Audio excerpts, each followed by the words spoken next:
Yeah, that's a great question. And so,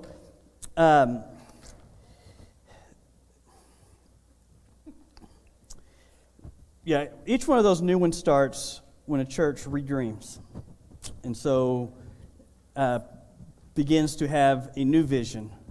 And there's a renewal of it's not just a spiritual renewal, it is a church renewal. It is a renewal of every aspect of the church, looking at who we are, where we're going, and having a new zeal for mission.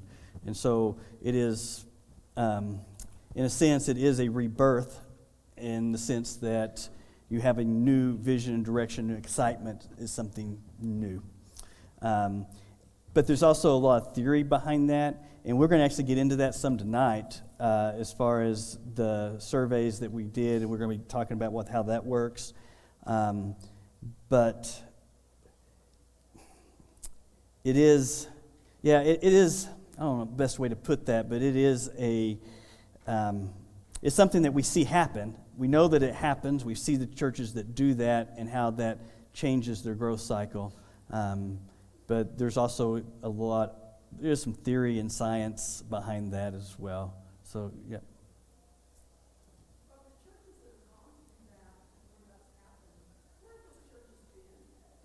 Where have they been? What do you mean by that?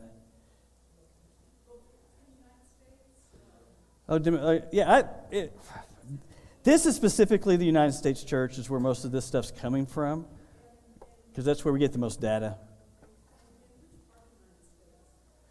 I think it's all over. I don't think there's anything particular about this being located in a specific place. And the same thing, I think I mentioned last time, it's not just the church that sees this type of cycle. You can see it with businesses, you can see it with other nonprofits and those type of things as well. Yeah. It is.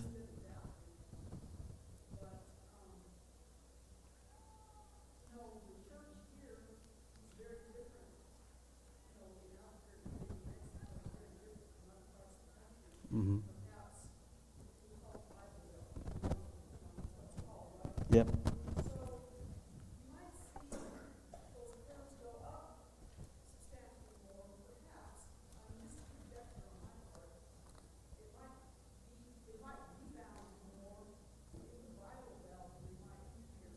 Mm-hmm. And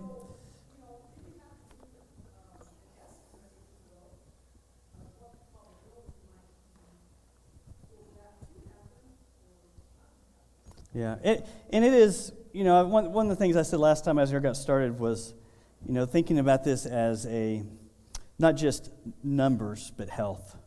And it's really a health, where the church is in its health as far as on mission, rejuvenating, having, bringing life to the community and to the church. But we'll see it. We're going to see that a little bit more as we go into this tonight. But let me catch us up with what I missed last time. And I think I'm really loud on stage or something. I don't know. It's almost echoey, but almost strange down here. Something's a little different. What did I do?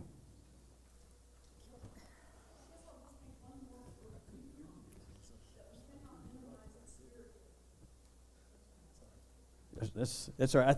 I think the problem is I think I'm really loud out of these speakers maybe, or it may not be a big deal, but I just want to be clear. I almost feel muffled because something's weird. What was that? The spiritual? Yes. And if we just make this out to be numbers and church growth as far as numbers go, we're failing big time. That's not what this is about. It can't be about. However, a healthy church is a multiplying church. That's a biblical principle, but it has to flow out of the spiritual. It has to flow out of the spiritual health of the church. So a church can be spiritually healthy, but organizationally unhealthy, and then it makes it really difficult to grow. You don't have other things in place, but you can be organizationally healthy and spiritually dead, and it have issues as well. And definitely better to be spiritually alive. about. However, the healthy church is a church that has all those things coming about. So, I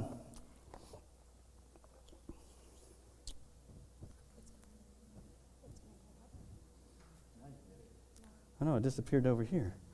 So, I don't... Da-da-da. If we don't have that, it's really not as big a deal tonight either, but we'll see what happens here.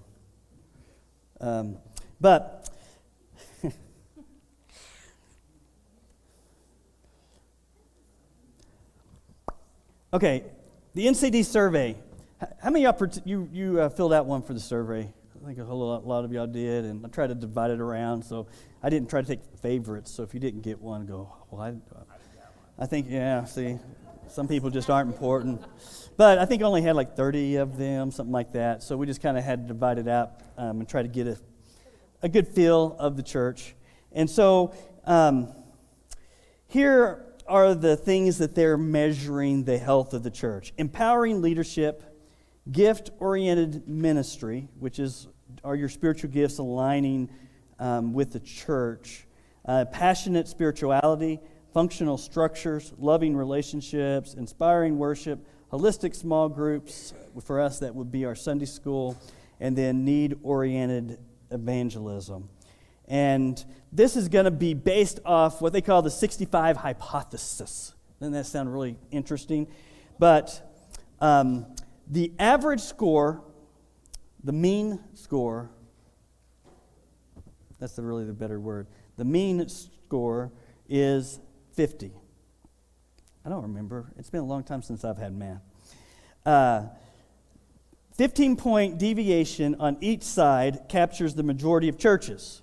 So 50 is the mean, 15 below that is 35, 15 above that is 65, and most churches are going to fall between 35 and 65. And the hypothesis is if a church can score 65, which is a perfect score, in all the areas, it will be a church that is growing spiritually and numerically. That's the hypothesis. Again, that's kind of the theory behind this, but this gives us a way of measuring where we are, the health of where we are, and how it kind of gives us some goals, some areas to work on. If you've ever gone through marriage counseling and taken a test in marriage counseling, these are your strengths and your weaknesses. The strengths of your relationship and the weaknesses of your relationship. And it helps you, especially the counselor. If I'm doing the counseling, it helps me know the areas we need to work on. We can celebrate these areas, but we need to work on these areas. And so that's kind of the idea behind how this works. It's just showing us, here are the things that Scripture tells us that we need to be. Something's flying in front of me. And it wasn't alive either. So, but it kind of shows us, here are the things that compromise a good, healthy church. And so let's see where we are in the areas that we need to work on. And so all 8 characteristics are independent of each other. And how can our strong characteristics address the areas that are low? How can we use the positives and the negatives in order to come up? So there's this idea of the minimum factor. And so the most strategic place to focus and help the church to become to its greatest potential is to look for the areas that we need to work on the most. You see the little bucket. Hey, there's my 65 hypothesis. The minimum factor. So if you're going to fill up this bucket, what's the fullest that you can fill up the bucket?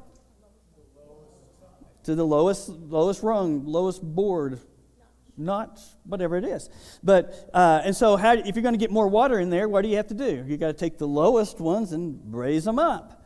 And so that is kind of the thought here in how that we do this, is looking at realizing that we can't be any healthier than our least healthy position. And so the weakest link. And so if you remember when we first started, okay, it's shrinking it up there, so I was like, that's a weird shape, but it's mostly round up there. But if you remember, we looked at this graphic several weeks ago when we were talking about the church revitalization process, having healthy structures, healthy ministries, and healthy leaders.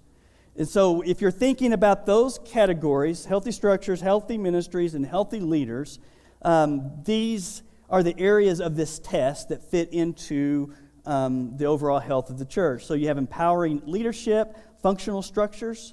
So it's measuring the healthy structures.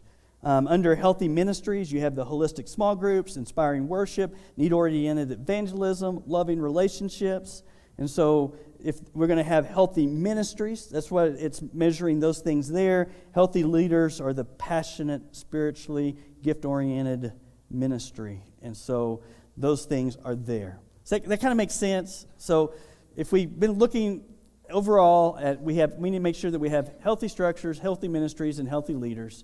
And this will help us identify the areas that we are strong and weak in. So the healthy structures are the plans, our clarity of plans, the things that are guiding the ship, where we're pointed. It's the structures, it's the operating system. It's whether or not we're using Windows or Mac. It is the operating system. And then you have healthy ministries. That's our Sunday school, our worship, our public activities. That's our children's ministries and youth ministries. And it's those ministries where life transformation takes place. It's important. And then the healthy leaders, and that's the spiritual renewal. And when we're talking about leaders, I'm not just talking about staff. I'm talking everybody in this room. We are the leaders. It's the whole congregation, but we all have the place of some type of relationship, some type of leadership responsibilities, and that's the importance of the spiritual renewal that is there. And so,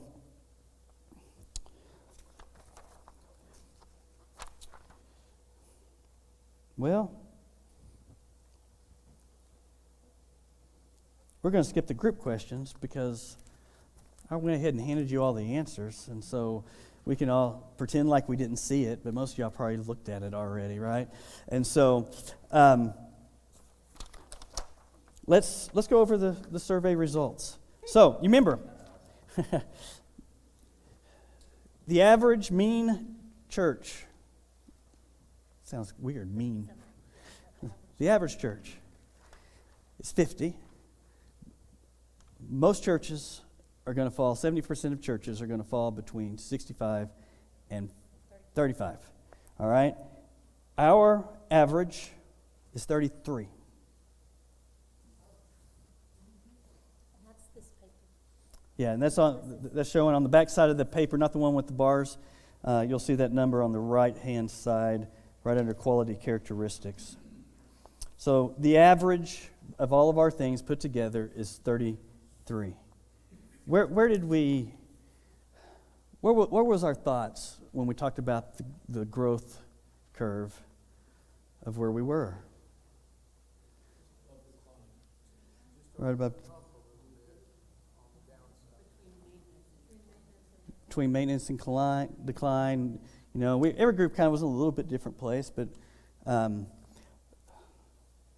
know what this tells me? We're all still looking at our church with some rose-colored glasses on. So, yes. I think most of us are still looking at the church with rose-colored glasses. We're still thinking it's better than it really is. And here's the interesting thing. Individually, when we're doing the surveys, obviously we realize there's a need here, right?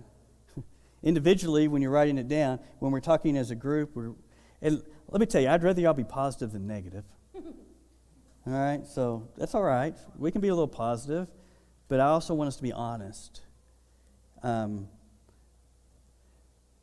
They've been doing this Ncd survey for 30 years, I think. This one's copyright 2011. Yeah, this actual test is copyright 2011, but they've been doing this idea for a long time.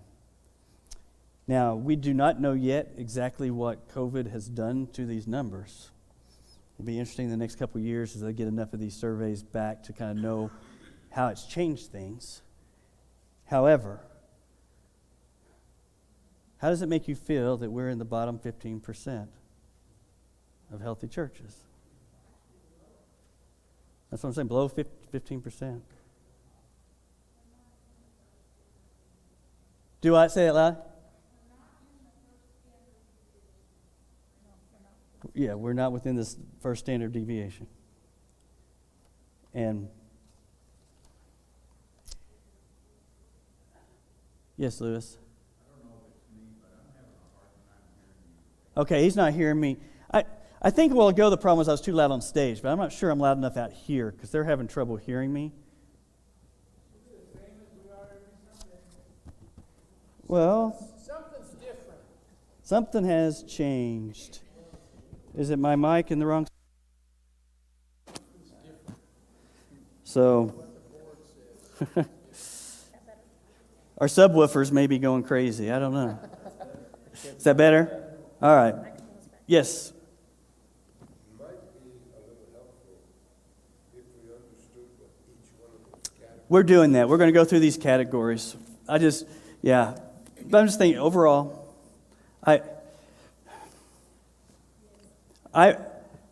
it's lower than I expected.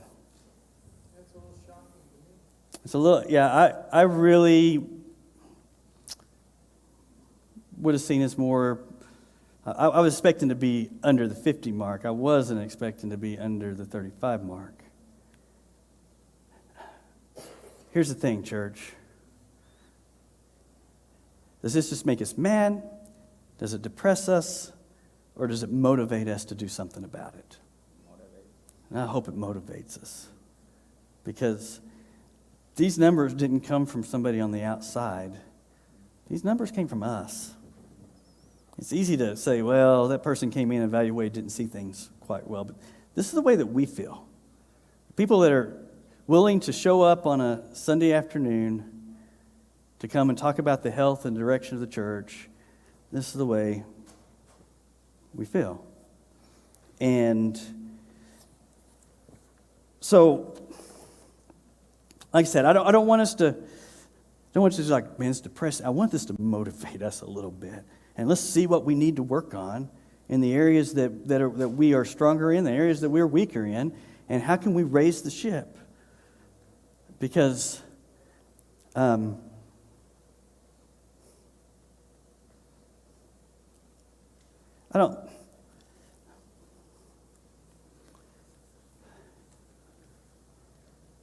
just don't want us to be in denial, because that doesn't get us anywhere. And so I know there's a lot of different things that we can do with these numbers right off, and it's easy, well, that's a lot, there's no way we're that bad. Or we can say, oh my goodness, what's happened? And what is it we need to do to move forward? So,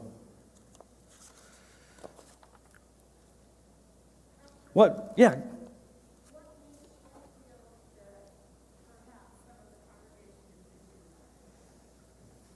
What makes me feel that most of the congregation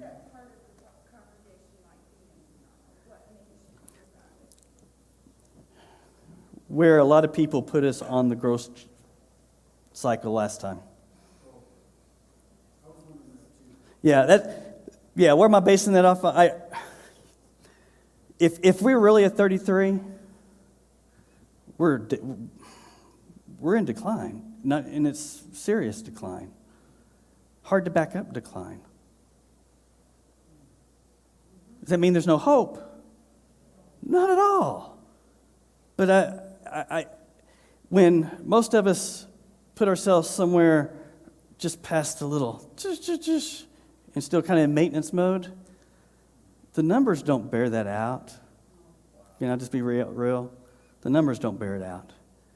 And when I was talking to the committee, I was looking at numbers because that's all I really had. And when I looked at the number, one of the stats I had money-wise, 80% of our budget, or 90% of our budget, I think it was 80% of our budget were coming from people 70 and over. That's a scary stat. Always your older congregation carries a big chunk, but think about where the money is 10 years from now. That's scary.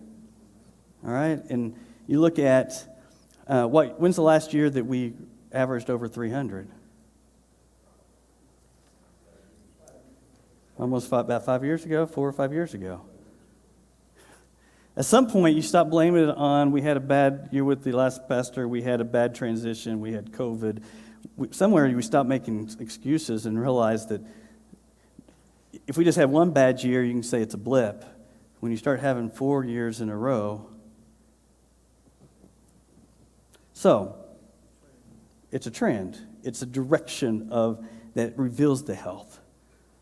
You know, not every church lost 30% of their congregation during COVID.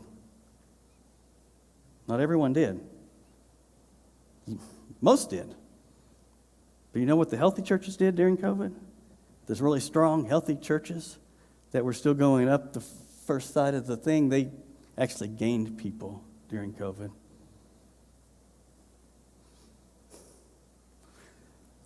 I don't know. I struggled tonight coming in here and I was like, do I just depress us all? Or do I come in here and say, it doesn't matter, we're going forward anyway? But I want us to see the reality. I want us to understand where we are. We're not hopeless. We're not. We have some good things, but we're unhealthy. We have some unhealthy things going on within our church. So let's look at these individually. So let's look at those that have to do with healthy leaders, because these are some of the spiritual issues and very important. And the first one is passion spiritually. And I don't know why I did this in a different order than everything that's in front of you. I think maybe the order has changed from when I've taught this in the past, or maybe I just go crazy. I don't know, but let's go by. I like the way that I have it over here better than the way they have it there, so we're going to go with mine. So passionate spiritually. The key insight: to move beyond duty, leaders need to inspire passion rather than inventing mechanisms to destroy it. What happens when we get in protect mode? We start finding ways to destroy the passion of our church. Someone says, I have a great idea, and someone looks at them and go, you're not using this building. It's you destroy the passion. You know, it's like, leaders that are spiritually passionate are leaders that are sensitive to the leading of the Holy Spirit and are making decisions on the calling, on ministry, and those things. So having that passion, going beyond just duty. You know, do we have a lot of people that are just serving because it's duty? It's what you're supposed to do. Somebody's got to do it. And that can be staff, and that can be Sunday school teachers, and that can be deacons. You know, if you're saying yes just because you're like, man, it's my duty. Well, praise God that we have some people that are, you know, going to do some things, but at the same time, I'd rather have some spiritually empowered leadership. Number 2 is gift-oriented ministry. So the spiritual gifts of the believer. Do I have this up here? I'm sorry. Yeah, there we go. Gift-oriented ministry. The spiritual gifts of the believers and tasks in the church must fit. Are we putting people in the best place for them? Or is our structure so big and the church declined so much that we have more positions than we have people, and therefore we just put anybody anywhere because we try to find someone to say yes? Then we feel like that's where we are. You know, and again, if it was just COVID, I'd say, you know, it's a bad time. But I think there's a trend, and I don't know, some of you that have been on committees over the last 3 or 4 years, I have a feeling that y'all probably understand this, that all of a sudden it's like, we need a 3-year-old teacher, and we need someone breathing. And so who do we have this breathing? Well, this person, they're 90 years old, never worked with children once, but let's ask them and make them feel guilty. Let's get them on here. Okay? So that's kind of what happens when you start just putting people anywhere. So are the gifts and the task of the church fitting? Are we doing what the people in our church are gifted to do? Or are we still trying to do what the generation 20 years ago was gifted to do? Think about that. Okay, so let's look at these. The passionate spirituality, we were at 42. That was actually our highest. And can I just say, praise the Lord. If there's anything going to be the highest, this needs to be the highest. Now, are we average? No, but this is, we are driving the ship with people that are passionate spiritually. Number 2, gift-oriented ministry, and that is a 21. Second to lowest, right? So it's kind of interesting. We have spiritually people that care, that are being put in places that they really don't belong. Ouch.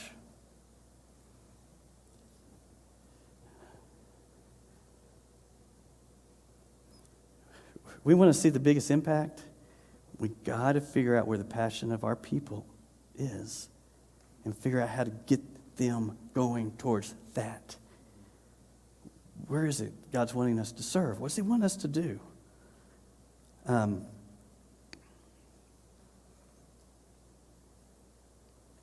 So, next, empowering leadership. The key insight, the leadership in a church is there to help people to release potential that is already in them. Empowering leadership. Is our leadership helping release the potential, or are we expecting people to come and just follow us and do what we want them to do? And empowering leadership is the very first one there. It is a 36. Yay, it's over 35.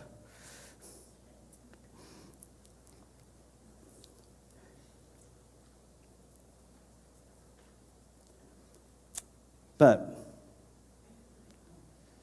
is the structure, this is kind of part of the structure health, and it is kind of do with people, but are we helping people? Is our structure set in such a way that we're helping people release their potential? Or are we set up in such a way that we're trying to control people to do what we want them to do? That's a difference. It's a mindset. It is the organization of the church.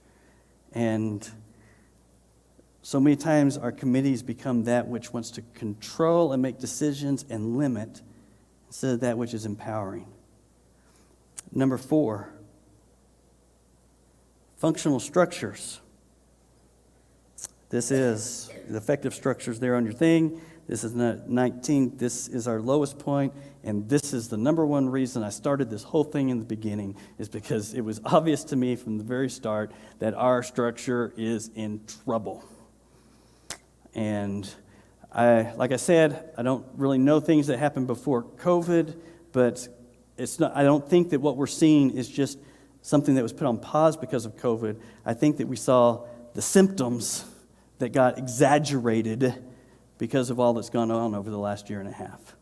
And because that was something I came in here with my eyes open, understanding that, for one thing, I really loved being in a different type of structure in the past. And then number 2, I was trying to come in and just seeing, is it working? Like I said, when I first went to my previous church, when I first came in there, they had a very traditional structure, but man, it was working well. And then all of a sudden, the leadership part just fell out of it, and we had to do something because we didn't have the gifts and the passion to fulfill what the other leaders in the past had been part of. So effective structures is the plans, the policies, the decision-making process, the financial mechanisms that need to enhance the church's ability to live out its purpose and vision rather than hinder it. So, is the bureaucracy getting in the way from us being able to do ministry? Are we more concerned about whether or not the committee has made a decision than we are whether or not we're going out into the neighborhoods and sharing the gospel? Are we allowing the structure, is the structure slowing us down?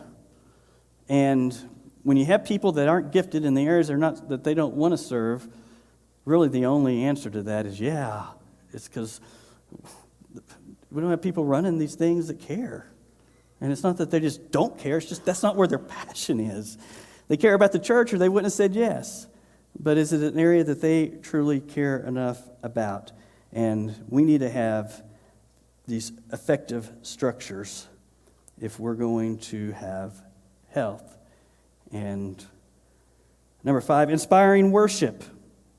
What is the atmosphere and style the Holy Spirit would use to leave people inspired as they gather together? Is our large group time, on Sunday morning time, a place that is inspiring? And that one is, do what? Oh, there it is. Right in the middle. And it is a 41. It was one of our highest things. And, when I think about the overall health, that is something that is, on the healthiest sides of what we do. People are feeling inspired. You're coming, you're enjoying the sermons, you're enjoying the worship, and it is a lot to do with atmosphere and style. Why does atmosphere and style matter?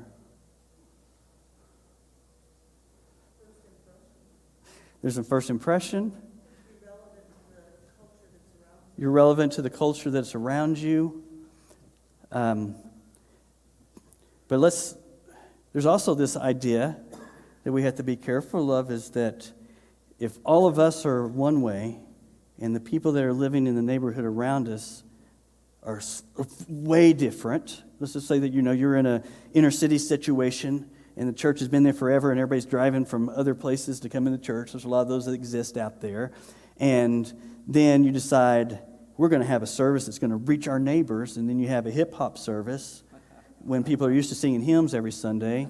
Is that an atmosphere and style that promotes worship for the people that are coming? Probably not. It probably takes some getting used to. So it's atmosphere and style can be misleading.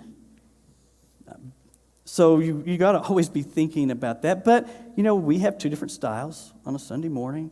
And I would say that most of us are going to the one that helps us to worship. Though it seems like most people are choosing by what time of day it is, as much as anything. But, I think that when we come, people seem to be worshiping. When I'm both services, I look around, people are participating. When I'm preaching, people pretend that they're enjoying what's being said and listening to it. So I think that, this is, I definitely, before this test, I wouldn't have said that's an area that we must work on. Been in places that, that needs to be worked on. But I think here we have some great things, and Ira does a good job of trying to meet that spiritual atmosphere and needs that we have there. And holistic small groups. In every group, there are a variety of different needs that are met. A family setting where vulnerability and life transformation is normal. And our holistic small groups, we scored a 41. Again, that's the second highest number that there is there. Our Sunday school classes, can they improve? Yes. But they're doing well. They're healthy. They are some of the better things of ministry. We're doing some things well. Some classes are doing probably better than others. I haven't got to visit all of them there, but I think that, small groups been something that's strong. Now, our numbers are way down. Looking at percentage of worship attendance to the percentage coming to Sunday school, how far do you think we're down right now? I had 30%. Yeah, and so, there was a time, 80 to 90, 80%, 75%, 80% of Sunday morning attendance was coming to Sunday school. Yeah, so what is it right now? It's a little lower than it has been. A little lower. That's, yeah. It's probably more like 60. Worship to worship. Oh, And we're off, we had over 200 today in worship with a few double counts there, because they're in both services, but, typically,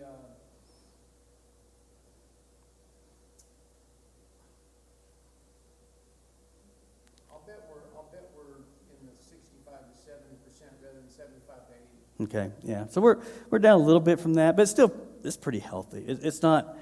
I think average in Southern Baptist Life is like 50, and the church is always for a lot. It's been the history that has a lot stronger Sunday school than that. The number of people that come, and just to say that there was one church that I knew the pastor. They were growing like crazy. They went from about 300 to over 1,000 in like a 5-year time. And I was talking to that pastor. They were in Bartlesville and relocating to a new campus because their 120-seat sanctuary didn't fit 1,000 in it. They were having literally like 8 or 10 services a week, and it was crazy. And they're so I'm asking him all these things, and I was like, and he said something about discipleship. I said, well, what are you doing to disciple? How's your small groups? And he just laughed. He goes, we do good to get 10% of our people in a small group. And so, they were doing evangelism well. They were doing discipleship horribly. And so I like to see that number. I like to see the people that are coming to worship, are we getting them involved in a small group? So I think there's some healthy things there. And, one thing I said a few weeks ago was, people want to go where they belong. And so we always need to be thinking, those Sunday school teachers in the room, are you building community? Are people belonging? Because people don't want to just show up and just learn. It's part of it. It's an important part of it. But they're looking for community. And it can't happen in this room. Even tonight with a smaller group, there's a lot, how much talking can we really do back and forth? It's all one, 2 ways this way. Sunday morning, it's all one way.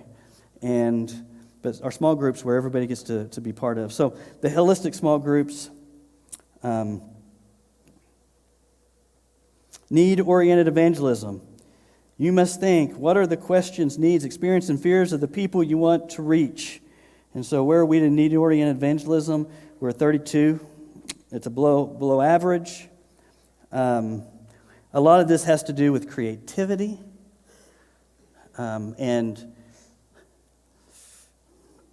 Nobody putting names on their little surveys, right? So Tara and I kind of went through and started looking at a few of the things, just kind of talking about what we're seeing. One of the questions we paid attention to is, are we being creative in outreach?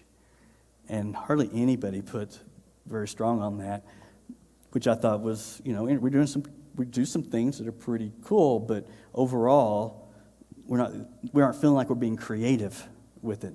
And so that would fit into this category. Then loving relationships. This is the kind of love that has visible and measurable results. Are we loving? Are people seeing that? Are we meeting needs? Not are we friendly, but are we loving? You know the difference? And so we are loving relationships. We were 33 and below that average line there. Loving relationships. So I always accuse my previous church, you are so good at being friendly, but you're horrible at being friends. They knew it. There's a church full of introverts, okay? It really was. It was just the funniest thing. I'd never seen a church that quite balanced the introverted side as much as they did. And so, they were always having to work. We have guests. We could get guests to come back. Every time they'd come for a second and third visit. Sometimes we'd have them for 2 months, and then they'd disappear. I was like, how in the world could a family come for 2 months, and we don't build a good enough relationship with them that they keep coming, or that anybody notices when they stopped until about 2 or 3 months later? Remember that family that used to come? Because we're good at being friendly. And so we need to be thinking about that. This church is not nearly as introverted. We have a lot of people that are very friendly, and you're out there. And so let's try to connect people together. And how can we make those connections? When you see somebody come into the early service and you go, man, they may be guests here for this service, but man, this family over here, they'd be a great fit. They'd have so much fun together. Figure out how to put them together. Let's figure out how to build those relationships. That's those things that make those loving relationships healthy? Do we know when people in our classes are having problems? Do you know if when they've had COVID? Do you know when their parents have had COVID? Do you know when they've had a bad week, when they've lost their job? If you're surprised that you find out something 6 months later, that something happened to somebody in your class, that should be a warning sign that we're missing something. We need to build a better relationship with them, have those loving relationships. So, what is our lowest score? Effective structures. Not far behind is the gift-based ministry. And here's what I know from experience. If we can get our structure right, it's a lot easier to get people in the right places with their gifts. That's really, I think they are independent, but yet at the same time, when the structure isn't working, we're not getting people in the right place with their gifts. And they do kind of go together in a lot of ways. And like I said, it's the reason I started this process is because I'm looking around realizing that we're not meeting that. But we got to get to some other things before we can go and meet that need. Just changing the structure doesn't fix anything. Yes, Gwen?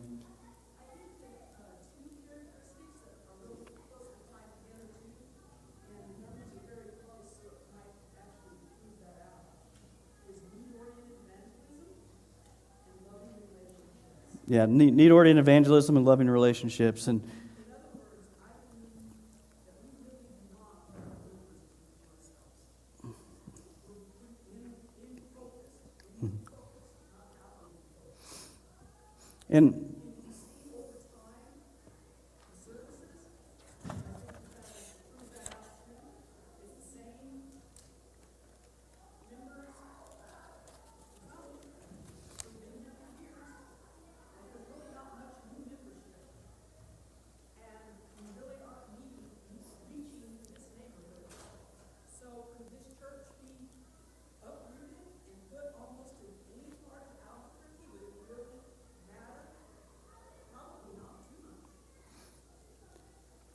So, yeah, I mean, that's a good point, because if we're not doing a great job of loving inside the church, if we're not doing a great job of, that intimacy love, we're probably not going to do a good job of showing that outside the church as well.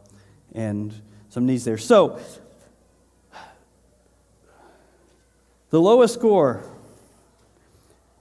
this idea of effective structures and gift-based ministries, that's the lowest rungs on the bucket. And so we're not going to become any healthier than what those lowest scores are. Okay? So, does it matter how we structure the church? Does it matter how we structure the church? I think it does.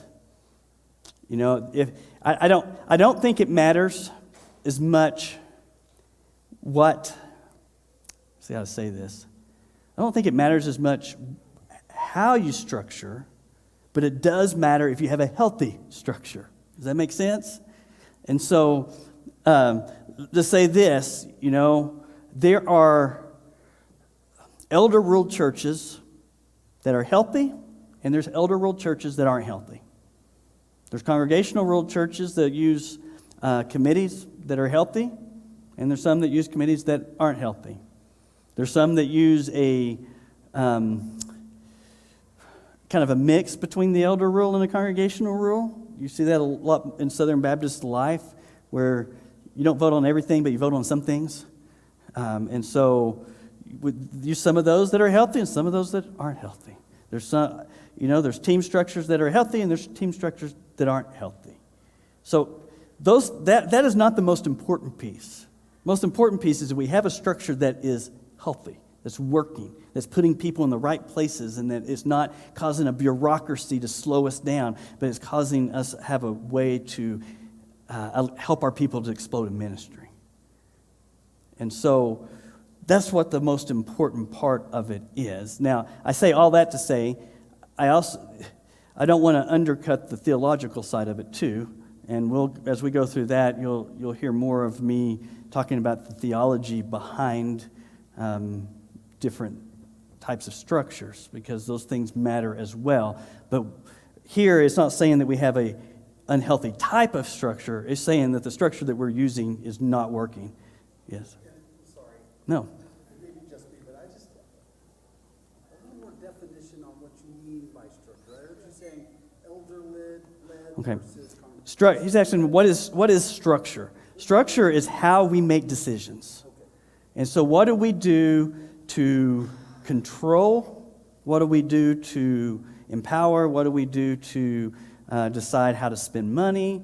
How do we decide what mission trips to go on? How do we decide how to hire staff? How do we just, all those things. It's how we make decisions.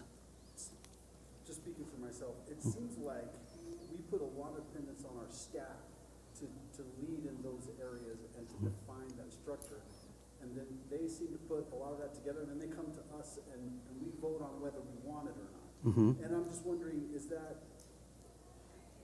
what you're talking about? I mean, It is, and here's the thing that I noticed first thing, is that the church has been just fine allowing the staff to make decisions, but we have a structure in place that's actually our legal structure that we ignore. And that was the first red flag I had. The reason that's a red flag, it's not because of the structure, it's not because how we do it, it's because if we were to have conflict, how in the world are we going to resolve it? Because as soon as there's a conflict, what do all my administrators in this room do? Where do y'all go get out? First thing, as soon as there's a church conflict, policies and procedures, right? And then you're going to look and go, oh, this committee's supposed to be the one making this decision. And then all of a sudden that committee hasn't done it in forever because we've been letting the staff do it. And so all of a sudden that which we do is not what is on paper, and that is a problem. And so that was really the first red flag that came up to me. It's like we got to decide, and we need to write it down how we're going to do it. And it's not that it's wrong. Now, how much to get into this right now, but I think that a staff-led church is not necessarily wrong. It is just another name for an elder-led church. It's just a different name. And it's funny that the people that will not like to use elders are the same ones that will be, well, it's okay to do staff. And yeah, that's a different name, but if you actually put what they're doing and how it's working, it's about the same. And so those are things we're going to have to work through and struggle through. And like I said, I like the congregational rule, and if we decide that we want a staff that's still going to be that catalyst for decisions and ministry and those things, we have to figure out how the accountability is going to work with the congregation. Because I believe, again, it's a priesthood of believers. I believe in a congregational rule. God speaks to all of us. He doesn't just speak to me. He speaks to, I lead, and I think that's important. But if I'm getting up and saying that we are called to do something that God hasn't told anybody else in the church, y'all better put a stop to it. You can't just go, oh, it's what the preacher wants. Well, maybe I need to sell it, and maybe we all need to pray about it and try to get all on the same page, because maybe I'm right and everybody else is wrong. But God he doesn't usually work that way. He usually lets us all have, he's speaking to all of us. And maybe I have some more specifics that the rest of us don't have, but if it's not going in the basic direction that God's leading all of us to go, there's a problem. And so that's the kind of where we're trying to figure out, what is it we're really going to do? And I appreciate that, I really do. And I appreciate our staff. I was not trying to say No. I think that it works great. They have great ideas. I was just wondering, because this survey, when it was filled out, this was the survey that we filled out here in the church, right? Yes. I think I was up on the bridge. I didn't fill out one of these surveys, so I didn't answer these questions. But did all of these understand fully what that was when they were putting the number down for that? When they were talking about the structure? And again, I'm not trying to disparage anything. It's not asking that generic question. It's asking specific questions. Oh, and you derive... And then it takes all the ones that have to do with this and puts them into this. It's one of those type of survey situations. So there was, 100 questions maybe, something like that? I see. So, Okay. yeah. I'm sorry. No, that's a good question, yeah. If I had that survey on might have known that. No, that's all right. That's a good question because I'm just assuming. So, yes, Gwen?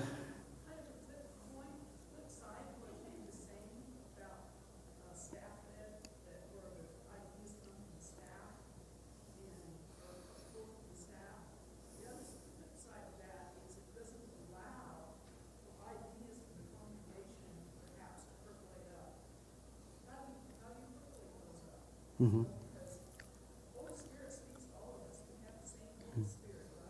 Mm-hmm. So yeah, and that's part of a healthy structure. A healthy structure is going to help empower people to do ministry. It's going to empower people to do the things God's calling them to do, and it's going to provide the boundaries we need, because there still has to be boundaries.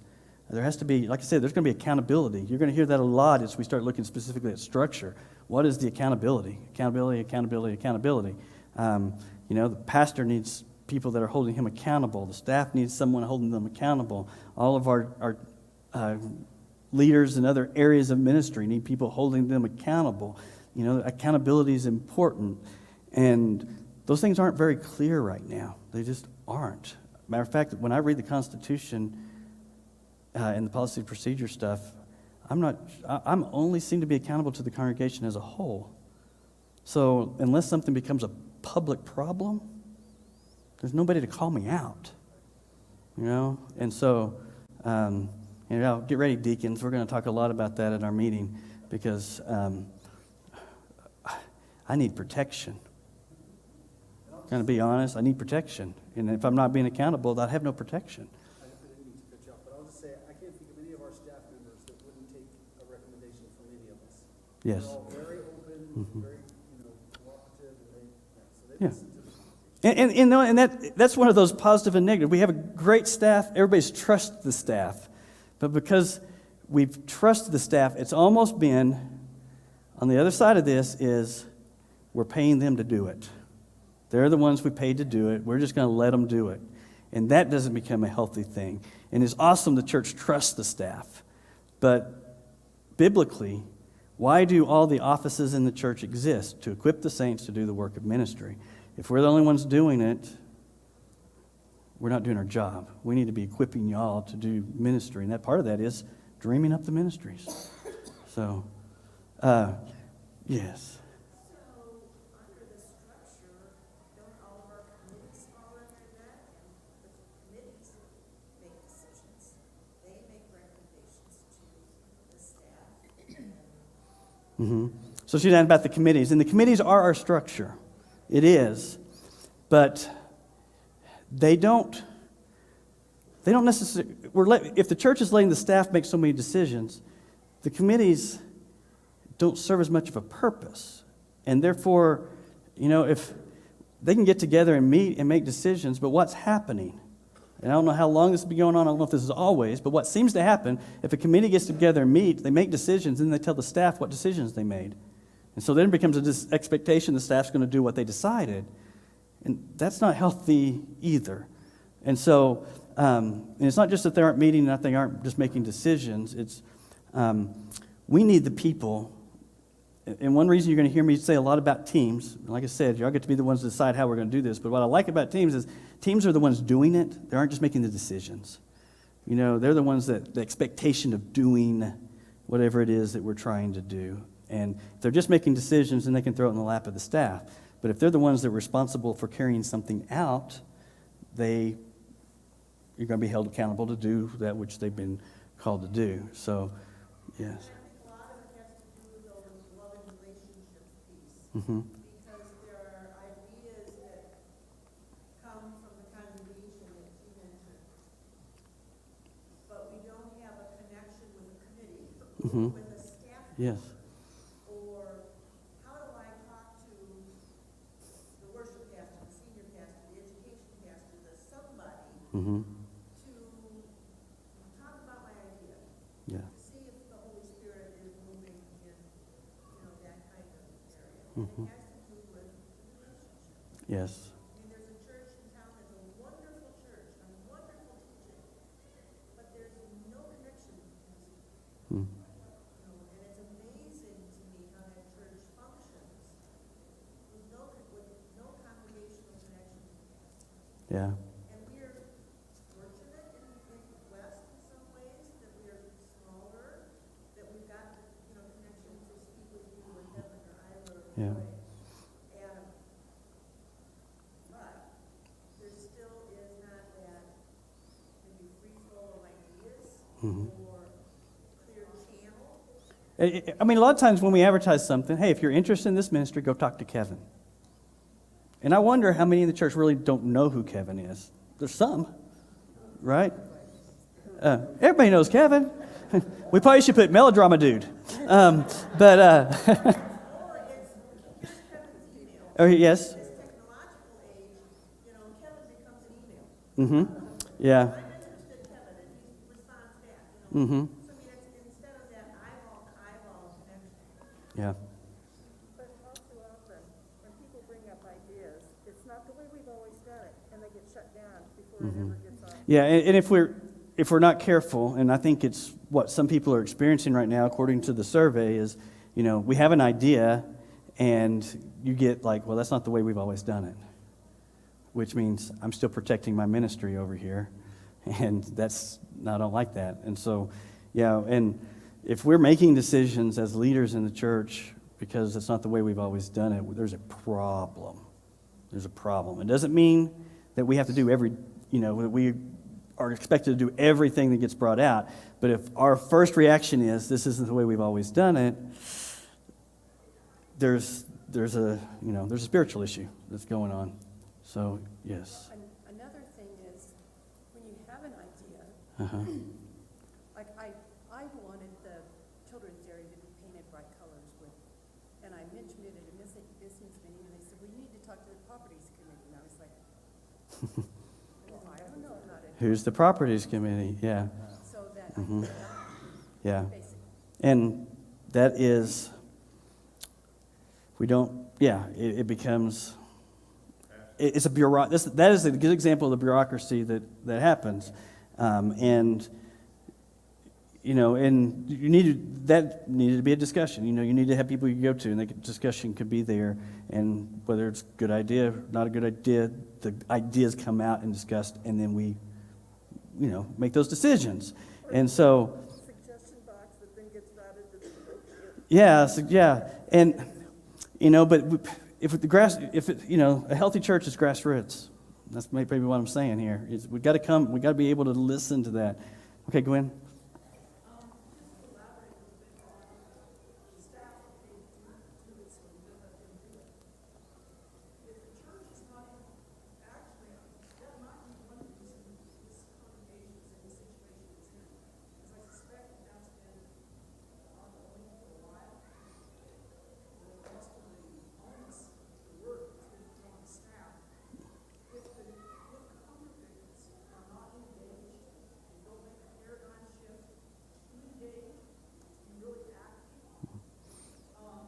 I'm not sure how long that's been going on, but I do know that as those that were very passionate about certain ministries disappeared, it automatically, nobody else was ready to step up, it automatically went to staff.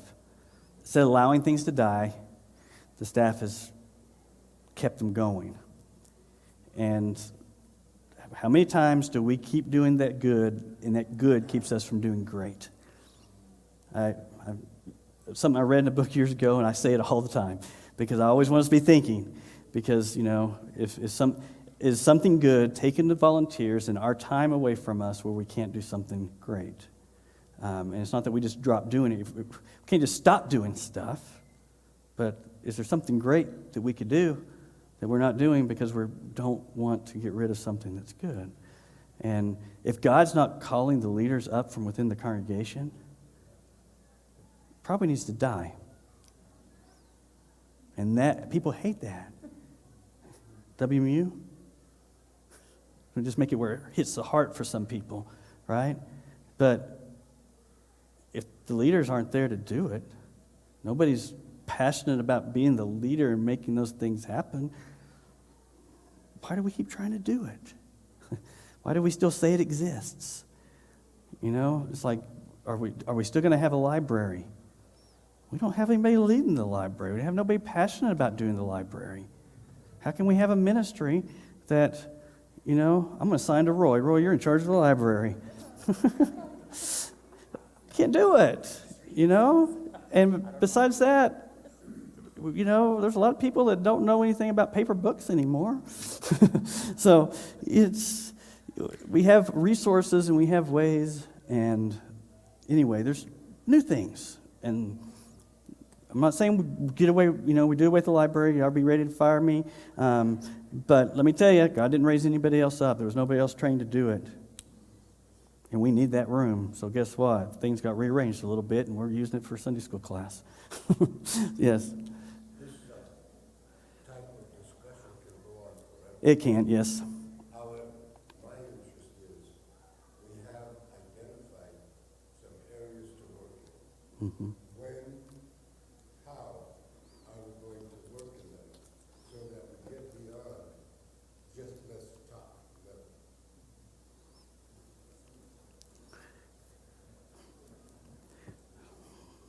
Here's where we're going. Yes. We always have those, you know. Great subject. We don't want to live in the hypothetical too long.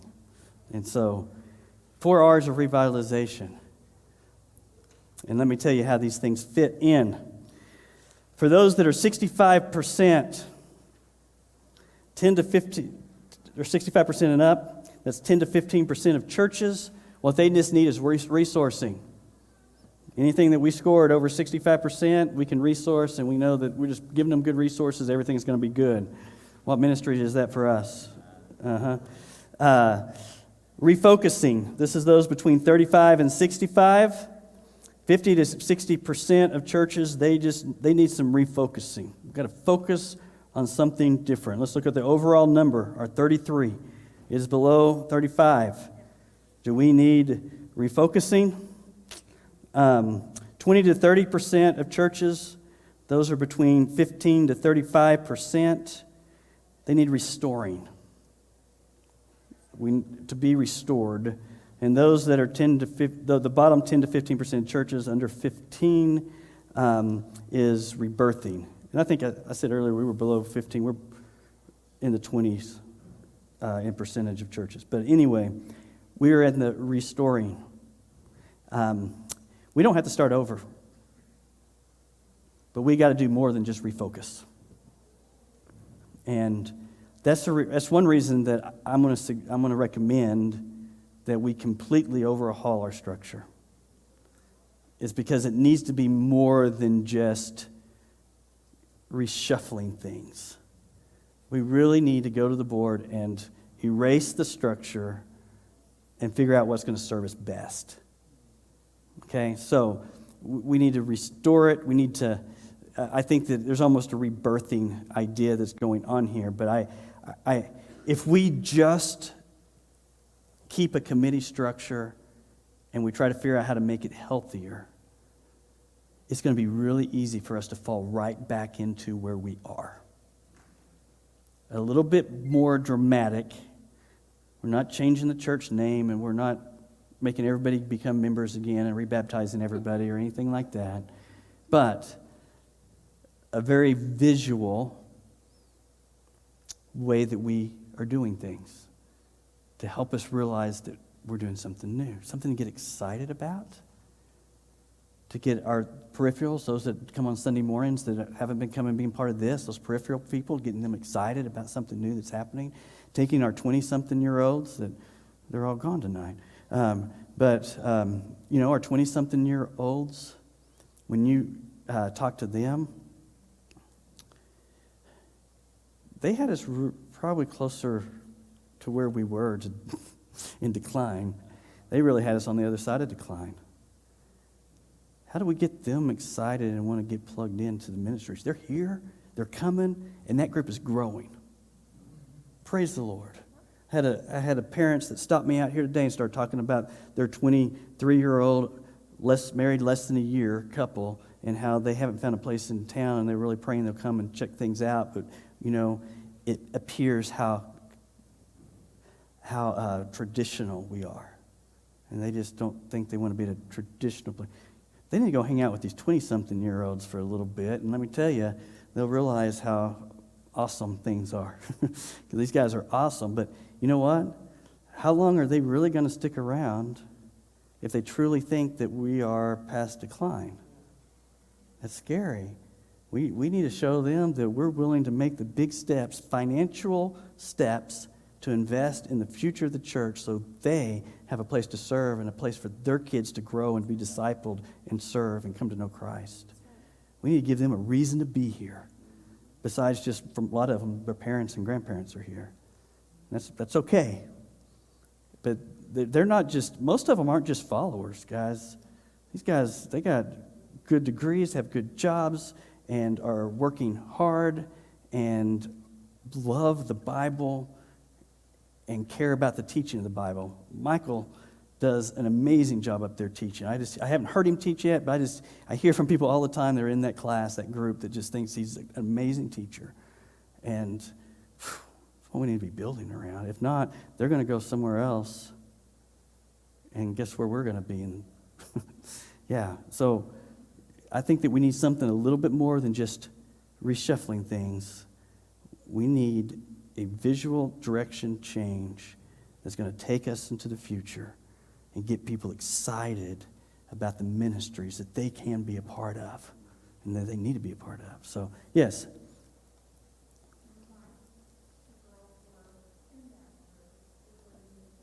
Uh-huh.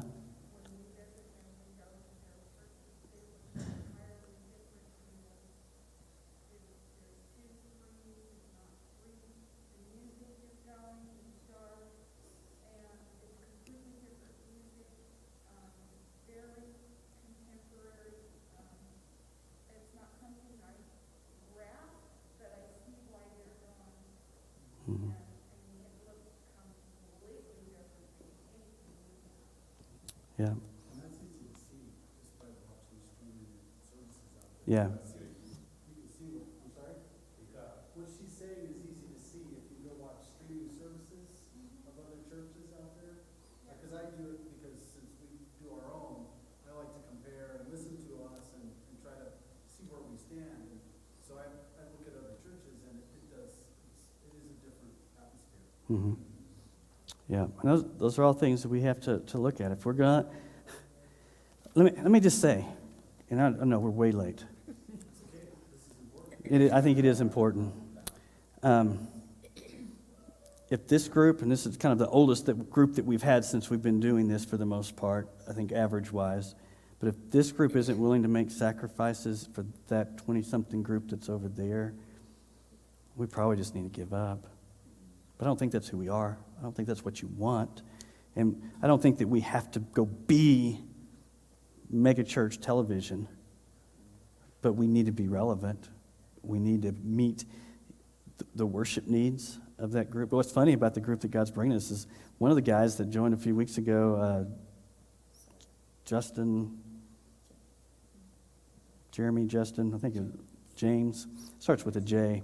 You know, he likes to play handbells. So, I mean, how strange is that, right? And so, there, James Dickey, yeah, thank you. And so, you know, it's not that they all have to be in that same mold, but we need to make sure, you know, there's probably some cool ways to do handbells. I don't know what it is, but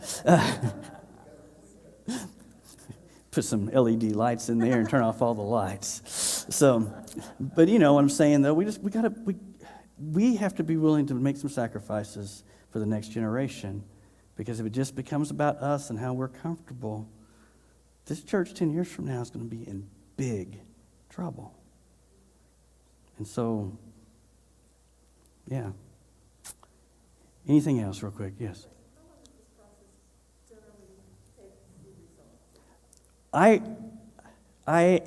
My goal is that we are voting in November on a new structure with the vision, with the new mission statement, goals, all that stuff. We'll have a mission statement and goals and the basic things like that by this summer, maybe before summer, early June, you know, but then I'm going to be gone all summer on mission trips and other cool things, and it's going to be fun, but we're going to be a gap there for when it comes to this stuff. But I really hope by November we're voting on a new structure, and then starting it in January.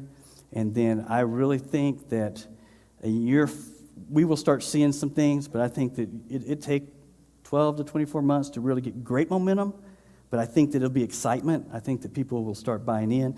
You know, there'll be a lot of things we're learning. And one thing I've figured out in other churches is there's things that you think you have it all worked out, and then someone asks a question, you go, oh my goodness, we don't, you know, something obvious we don't have covered here. And we're you know, it's going to be learning.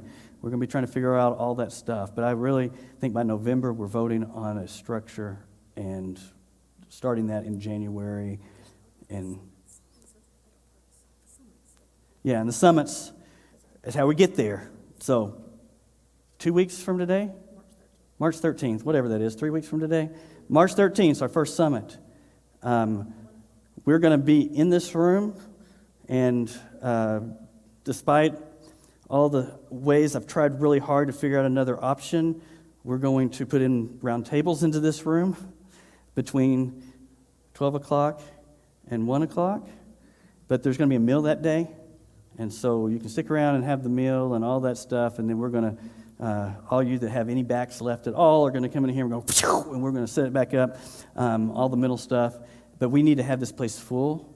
Those of you who've been around a long time, and you see someone like Rusty Schaefer, some of these people like the Keys, that haven't been able, you know, they're kind of having to choose between how much they do in one day. But, you know, tell them if they need to miss church on Sunday morning, we will let them do it this time if they will come and be part of this. At least the first half of it. It's going to be a long afternoon, but we need the input of those people because they're going to be the ones that really understand who we have been, who we are. And we're not, like, we don't need to start over, but so we've got to know who we are if we're going to be able to build from that. So, and it will, yes. Thank you, yes. And you'll be hearing a lot more of that over the next few weeks because I need them here, and I'll be doing some of my article stuff, emails that'll be going out on that, if people read that. Actually, you know, when I started that, I'd have about 20 people that would read it a week, and now we're up to about 80, so I'm pretty excited. That I need to be saying that more in the services, that I need to be making, you know, I need to be pushing that on Sunday morning. Both services need to hear that. And so, anyway, I appreciate your patience. We started a little late, then I even went longer than that, but really appreciate you being here. Really, I know there's sacrifice involved there, and it is greatly appreciated. And so, this Sunday, this week from today, 8:30 service, 11 o'clock service, we have Colby King coming. You saw the video this morning. He's fun, but he's not disrespectful. He does a great job of illustrating biblical truths. It's a great time to bring somebody to church with you. It's a great time to get children here. It's a great time to, you know, reconnect with some people that we haven't seen in a while. So think about who you can invite, be part of this. It's not going to be just a normal service, and it's high energy, a lot of fun, but they will hear the gospel. That's one thing Colby does extremely well. It's not a easy beliefism thing that he pushes, but he does make it clear. And so he's one of those few guys out there that does this type of thing that I can trust with my pulpit on a Sunday morning. So I'm excited to have him here. If anybody needed the last week or few weeks of handouts, Tara still has copies up here. You can come get them. Let me pray for us. Father, I thank you so much for this time together today. And Lord, I thank you for the patience of the people in this room, knowing how important this is as we move forward and to understand the health that we are. And God, I know that seeing things like this can be kind of discouraging. But God, I pray that it is challenging. God, I pray that you will use this to motivate us to make the necessary steps to move forward with the name of Jesus. And that, God, that this congregation, this body of believers, will be relevant to this community for years to come. We pray these things in Jesus' name. Amen.